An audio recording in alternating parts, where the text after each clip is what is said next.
Hello दोस्तों, मेरा नाम है सौरभ। ज्ञान विज्ञान की इस YouTube चैनल की पिछली वीडियो में आपने जाना कि हमारा शरीर बाहर से आने वाले वायरस, बैक्टीरिया और अन्य सूक्ष्म जीवों से किस प्रकार लड़ता है। आज की इस वीडियो में हम जानेंगे कोरोना वायरस की इंसान के शरीर में आने की पहेली, कोरोना के पीड़ित होने के लक्षण और साथ ही जानेंगे बचाव के उपाय। दुनिया भर में कोरोना वायरस से संक्रमित लोगों की संख्या लगभग 27,32,000 से अधिक, जबकि इससे मरने वालों की संख्या 1,91,000 के पार पहुंच चुकी है। लेकिन अभी तक स्पष्ट तौर से कोई भी वैज्ञानिक या विशेषज्ञ यह नहीं बता सका है कि कोरोना वायरस आखिर आया कहां से। इसे लेकर कई तरह की मान्यताएं हैं। कुछ विशेषज्ञों का मानना है कि यह चीन के वेट मार्केट से आया। चीन में कई जंगली जानवरों का इस्तेमाल खाने और दवाई बनाने के रूप में किया जाता है। कोरोना वायरस वहीं से इंसानों में आया। कुछ वक्त तक चमगादड़ को कोरोना वायरस का मूल स्रोत माना जाता रहा। विशेषज्ञों के अनुसार चीन के वुहान शहर की जंगली जानवरों की मंडी से वायरस पहले कुछ इंसानों में पहुंचा, बाद में पूरी दुनिया में फैल गया। इसके बाद एक शोध में कहा गया कि इंसानों में यह वायरस पेंगोलिन से आया। इसे लेकर एक शोध भी हुआ। इन शोध में कहा गया कि पेंगोलिन में ऐसे वायरस मिले हैं जो कि कोरोना वायरस से मेल खाते हैं।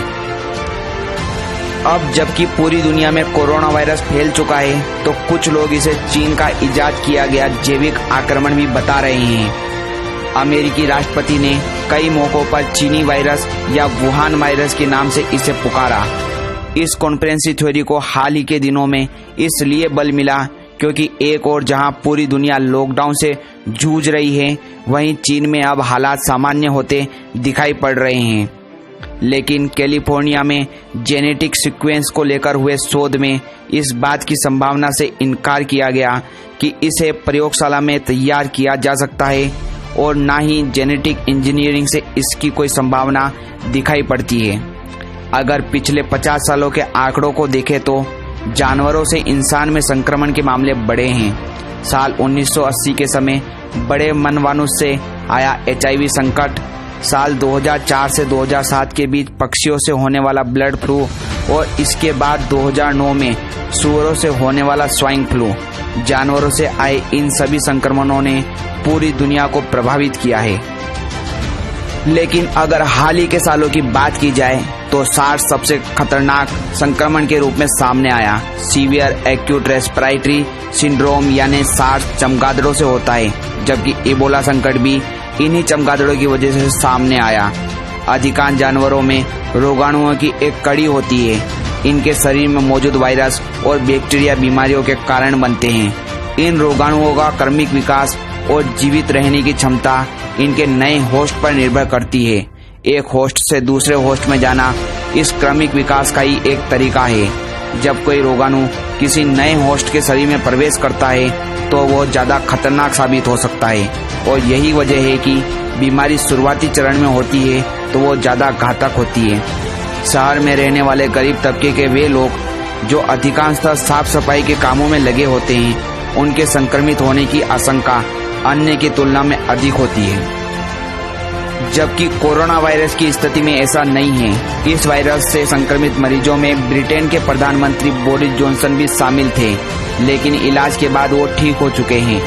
कोरोना वायरस हमारे फेफड़ों को संक्रमित करता है। इसके दो मूल लक्षण होते हैं, बुखार और खांसी।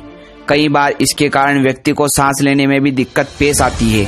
कोरोना के कारण होने वाली खांसी आम खांसी से अलग होती है। इसके कारण लगातार खांसी हो सकती है, यानी आपको 1 घंटा या उससे अधिक समय तक लगातार खांसी रह सकती है। लेकिन आपको खांसी के साथ यदि बलगम आता है तो यह चिंता की बात हो सकती है। इस वायरस के कारण शरीर का तापमान लगभग 37.8 डिग्री सेल्सियस तक बढ़ सकता है और व्यक्ति को शरीर में कभी भी महसूस हो सकती है। इसके कारण गले में खराश, सर दर्द और डायरिया भी हो सकता है। हाल ही में आए एक ताजा शोध के अनुसार कुछ खाने पर स्वाद महसूस ना होना और किसी चीज की गंध का महसूस ना होना भी कोरोना का लक्षण बन सकता है। विश्व स्वास्थ्य संगठन के अनुसार वायरस के शरीर में पहुंचने और लक्षण प्रकट होने के बीच 14 दिनों तक का समय हो सकता है। विश्व स्वास्थ्य संगठन के एक अध्ययन जिसमें 56,000 संक्रमित लोगों के बारे में जानकारी इकट्ठा की गई थी, इसके अनुसार 6% लोग इस वायरस के कारण गंभीर रूप से बीमार हुए। इसमें फेफड़ों का फेल होना, सेप्टिक शॉक, ऑर्गनों का फेल होना और मौत का जोखिम था। 14% लोगों में संक्रमण के गंभीर लक्षण देखे गए। इसमें सांस लेने में दिक्कत और जल्दी सांस लेने जैसी समस्या उत्पन्न हुई, जबकि 80% लोगों में संक्रमण के मामूली लक्षण दिखे गए, जैसे बुखार और खांसी। कईयों में इसके कारण निमोनिया भी देखा गया।